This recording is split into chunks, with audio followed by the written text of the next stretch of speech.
Hola, ¿qué tal? Hola a todos. Estamos en nuestra primera píldora formativa del curso de esta asignatura de análisis de mercados internacionales. Como ya hemos hablado en la presentación de la asignatura, vamos a disponer de estas píldoras formativas que abordan a través de vídeos cortos del profesor temas relevantes del temario de la asignatura, temas importantes que vamos a manejar de forma recurrente a lo largo del trabajo en la misma y que el profesor considera importante trabajar con los alumnos. En esta nuestra primera píldora formativa del curso vamos a hablar de la introducción al concepto de riesgo país, concepto que vamos a manejar de manera constante en nuestras actividades, controles y contenidos del curso y que hemos considerado en este caso importante tratar. Hablamos primeramente del origen de este concepto. El concepto de riesgo país es relativamente reciente y responde a una serie de necesidades que han ido surgiendo a través de distintos sucesos históricos o distintas situaciones históricas que se han producido. Hablamos hacia los años 50 del siglo XX, cuando se produce una recuperación de la actividad bancaria. Esa recuperación de la actividad bancaria genera nuevos productos más complejos, más sofisticados, que obligan a disponer también de herramientas más complejas, más sofisticadas para evaluar el riesgo, para evaluar la complejidad de esas operaciones.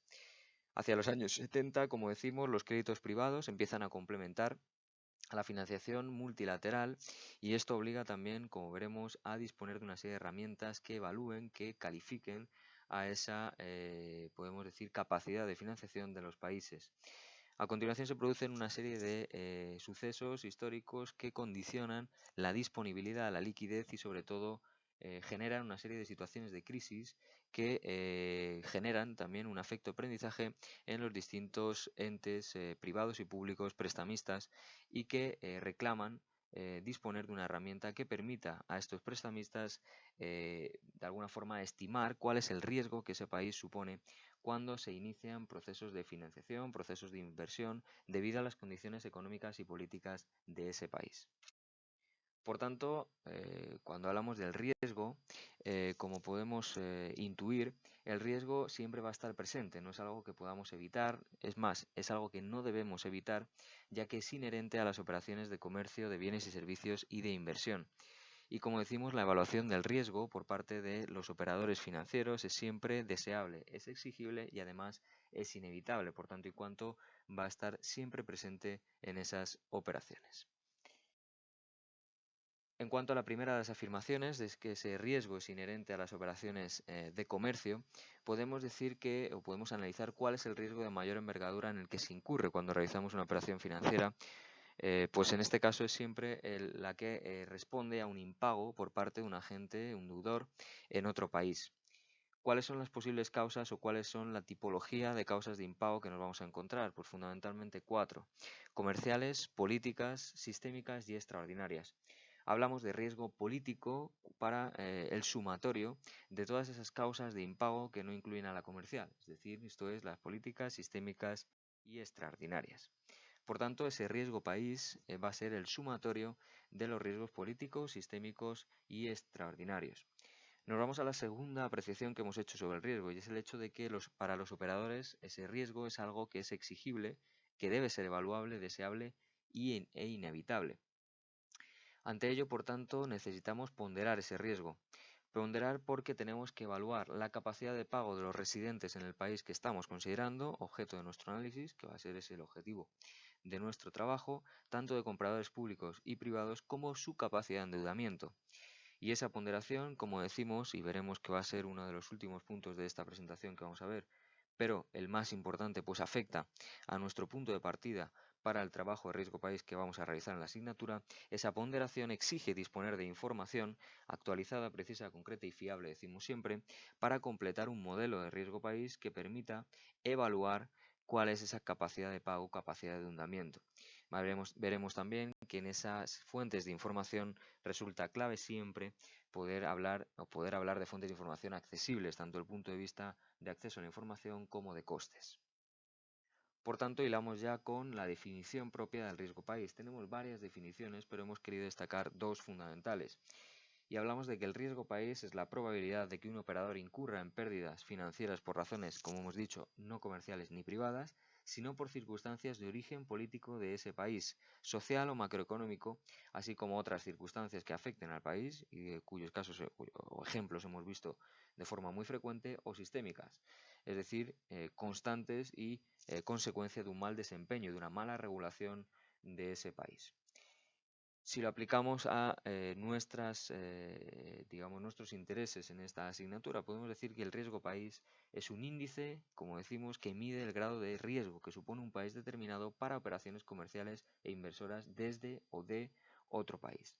Es por tanto un indicador simplificado de la situación y de las perspectivas de un país que se utiliza para tomar decisiones al respecto. Es por eso por lo que en la actividad de evaluación continua 2, la conclusión que se os va a pedir en el trabajo es responder si invertiríais o no en base al análisis que habéis hecho en ese país.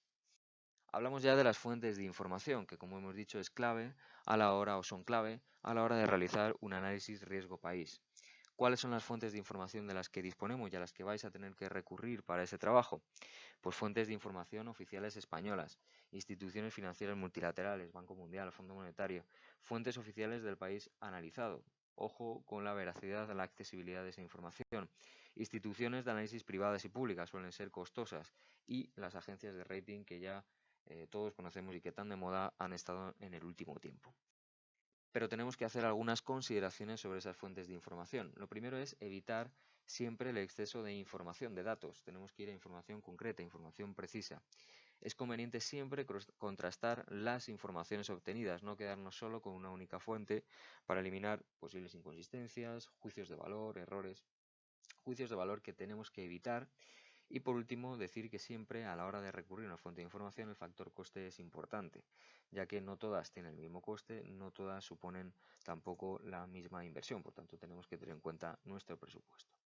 Si hablamos de las fuentes oficiales españolas, fundamentalmente tenemos dos, a nuestras oficinas comerciales que elaboran en cada uno de los países un informe económico y comercial y una guía país que pueden ser un muy buen punto de partida, o la propia Oficina de Comercio Exterior del ICEX, que también proporciona herramientas útiles, como suelen ser gratuitas y de fácil consulta, puesto que la realizan nuestras oficinas comerciales suele ser información consistente y valiosa, con picos y valles en función del país considerado, pues no todos tienen la misma, o no es homogénea en las oficinas comerciales y no todas disponen de la misma información.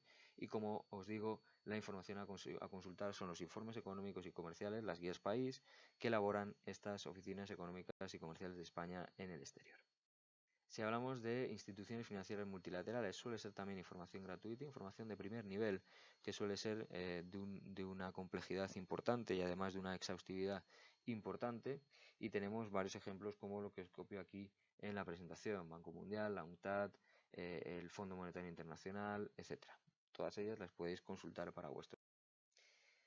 Si nos vamos a las fuentes de información del país, pues tenemos fundamentalmente a los bancos centrales, a sus ministerios de economía, institutos de estadística del país, si existen, bancos públicos y privados.